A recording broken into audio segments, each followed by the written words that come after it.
was and is to come, the Aleph and the Tau, the living one, the Ancient of Days, the great I am, worthy of praise, the one I adore.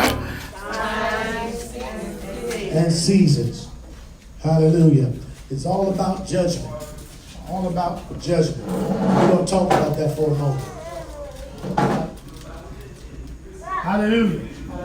The day of judgment. That's what Yom Teruah is all about. It's all about the day of judgment. It's all about vengeance. It's all about the Father taking action on the wicked world that has done Israel, his people, wrong. And we're going to talk about that, learn about that a little bit of that today. In Isaiah chapter 63, verse 1 through 4, what does it say? Who is this that cometh from Edom? Who is this that cometh from Edom? Come on. With dyed garments from Bozrah. With dyed garments from Bozrah. All right, these are dyed garments. And they ask it, who is this that has come from Edom? Y'all know who Edom is? Esau, all right? So this is his descendants. It says, who is this that is coming from Edom with these dyed garments from Bozrah? What did it say? This that is glorious in his apparel. This that is glorious in his apparel. In other words, they're looking at what he got on. Come on.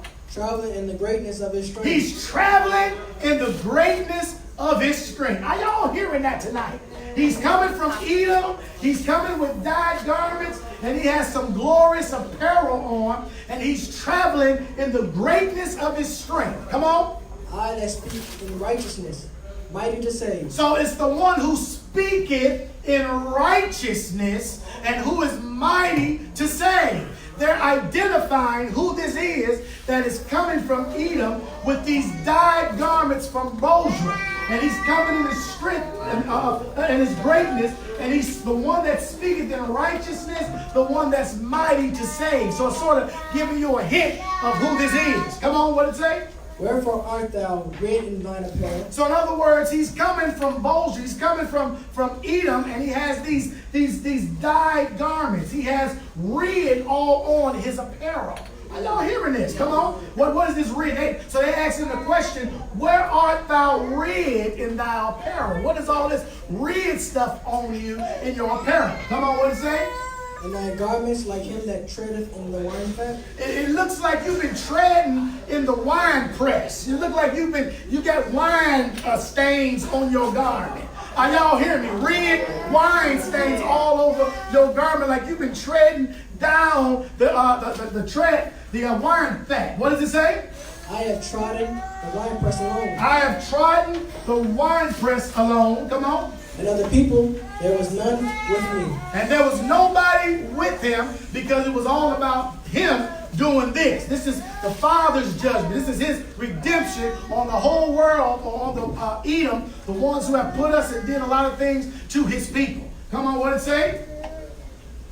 For I will. For I will tread them in mine anger. So he said, I will tread them in my anger. So he wasn't treading a wine press, but he's just come back from Edom with these garments dyed with red on them. And he said, I have just treaded them in my anger. Are y'all hearing this? Come on, what did he say? And trampled them in my fury. And he has trampled them with his fury. Come on. And their blood shall be sprinkled upon my garments. And their blood shall be sprinkled upon my garments. Come on. And I will stain all my raiment. And I will stain all of my raiment. Come on. For the day of vengeance is mine in heart. For the day of vengeance is mine in heart. Come on.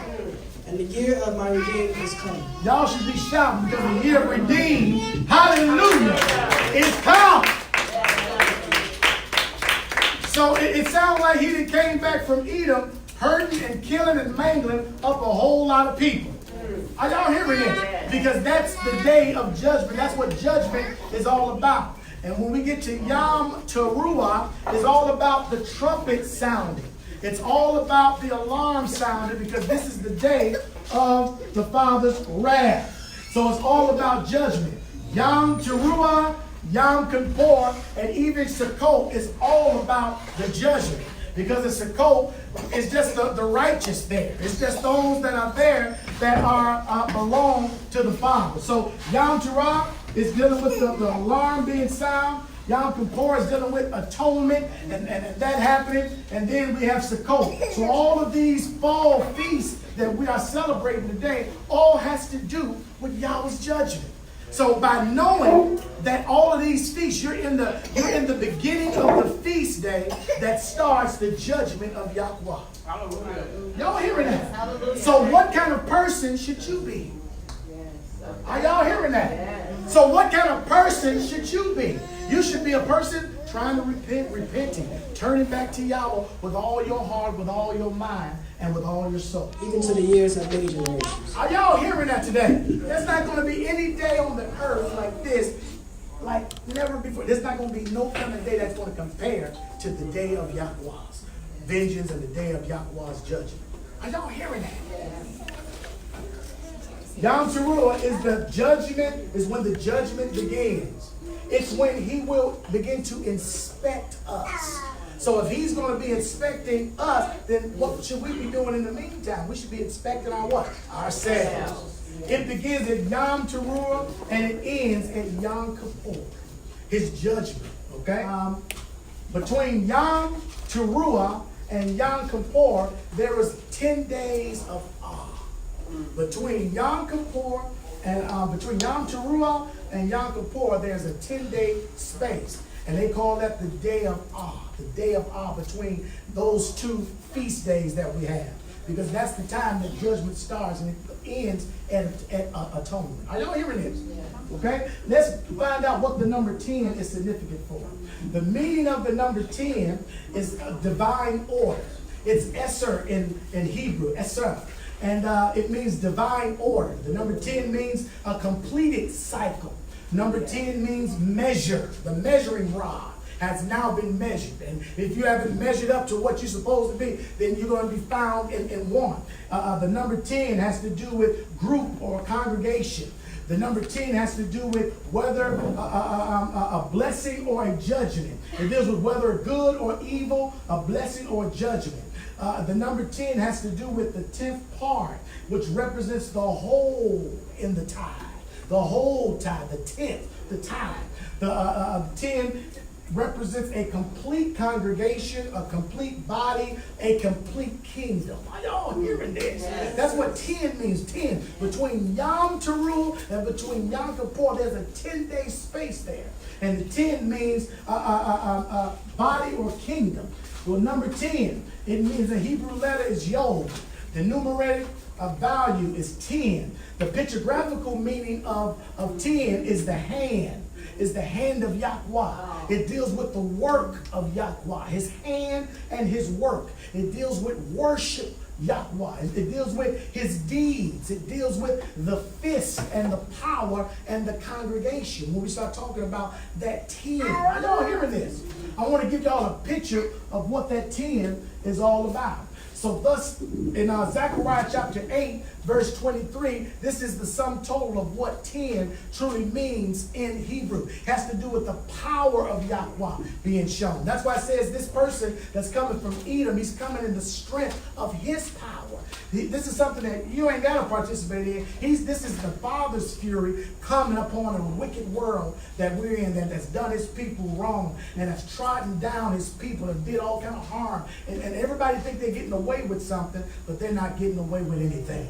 The Bible says, be not deceived, Yah is not mocked. Whatever a man what? Sow. That's what he's also going to reap. So in Zechariah chapter 8, verse 23, what did it say? Thus saith the Lord of hosts. Thus says the Lord of hosts. In those days it shall come to pass that 10 men shall take hold out of all languages of the nations, even shall take hold of the skirt of him that is a Jew, saying, we will go with you, for we have heard that God is with you. Grab the skirts of you, saying, I'm going with you because I know that Yahweh is with you. We've seen his wrath. Are y'all hearing that? Yeah. We've seen his fury. We've seen what the Father is doing in our land and destroying and the killing that's happening. And we just want to go with you. We want to know, can we go with you? We're going to grab hold to your shirt.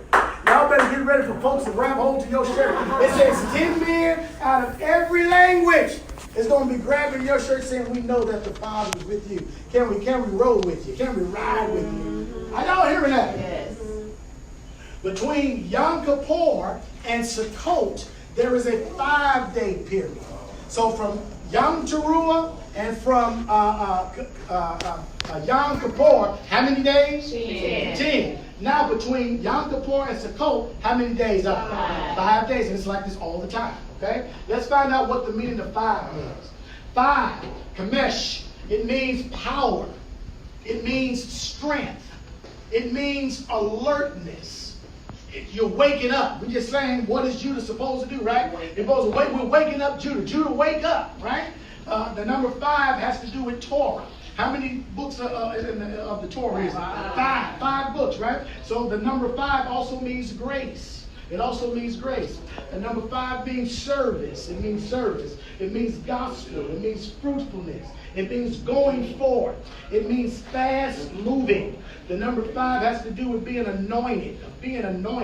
The number 5 has to do with prayers and protection. What we just got through doing for our dear brother. Prayers and protection. That's what the number 5 is all about.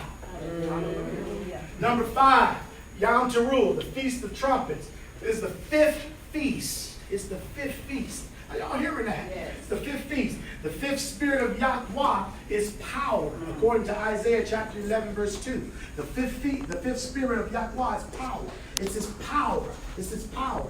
The 5th church of Revelations is Sardis, which means red ones. Remember, he's coming with these red garments, the red ones. Who are the red ones over there? Y'all hear what I'm saying? Yeah. Red ones, the Prince of Joy, escaping ones of those who come out. That's what the number 5 is all about. The number 5 indicates of being filled with the Ruach HaKodesh. It has to do with being prepared. How many know that we're in a day of preparation? Everybody's getting prepared. Everyone wants to be prepared. And it's a day of empowerment, or being empowered to go forth on whatever mission YHWH has given you. How many know it's going to require us to have a faith and have a tenacity to do everything that the Father has told us to do? That's what the number 5 has to do with. Between Yom Kippur all the way into the Feast of Tabernacles, this is what 5 has to do with. We're being prepared. Somebody say, I'm being prepared. I'm being prepared. See, what we're doing is these are the righteous acts that we're rehearsing before our Yah. And as we're rehearsing these righteous acts of Him, this is a dress rehearsal that we're in here. Hallelujah. And we're just rehearsing what the Father is getting ready to do and what He said in His Word. Hallelujah. You see here, He's saying that it's going to come a day and time where there's going to be a mixture of what is holy and what is unholy being mixed together and merged together. And how many people know we're living in that day? When you can't tell the saints from the ain'ts. Are y'all hearing that? We can't tell the ones who are truly Israel from the ones that are saying that they are Israel. All right? Come on, what it say? For they will go wrong as to the months and Sabbaths and feasts and jubilees. For this reason I command and testify to thee, that thou mayest testify to them. For after thy death thy children will disturb them, so that they will not make the year 364 days old. So the year was really supposed to be 364, but what are we living in? What kind of calendar now? 365. And because of that, they got the calendar and got all the days off. Okay? Come on. And for this reason they will go wrong as to the new moons, and seasons, and Sabbaths, and festivals, and they will eat all kinds of blood with all kinds of flesh. So again, there that whole thing is with the eating of meat and eating the animal. He said in that day, not only would they go wrong with the days and mess everything up, but in that also that same time they would eat all kinds of blood and all kinds of flesh. Are y'all hearing that? Some people don't even realize when they eating meat.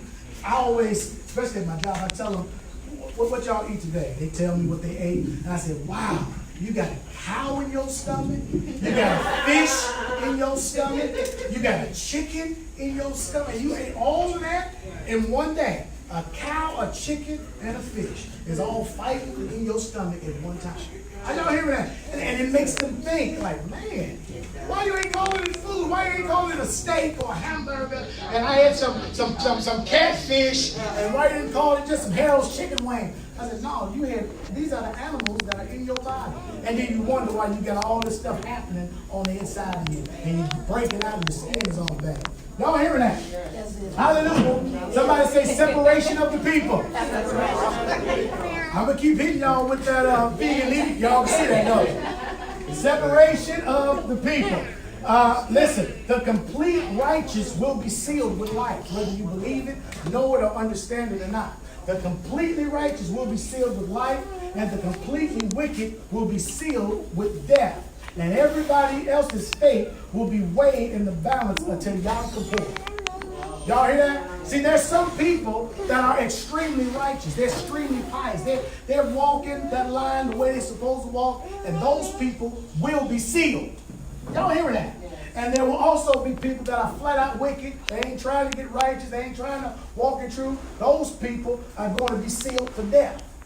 And then there's other people that's sort of in the middle. They're like sort of straddling the fence. And their fate will be weighed out in the balance of when Yom Kippur begin to come. Y'all hearing this? Because there's going to be a whole lot of people still on the earth that don't know which way to go, which way. They see all the stuff happening, but it ain't going to be undecided or undecisive in what they do. Are y'all hearing that?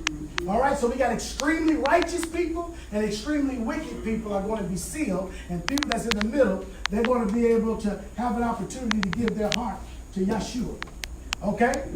Matthew chapter 25 and 41, this will explain what I mean when I talk about this time or this season that we're in. He's here to separate the righteous from the wicked. What it say in Matthew chapter 25, verse 31 through 34? What it say?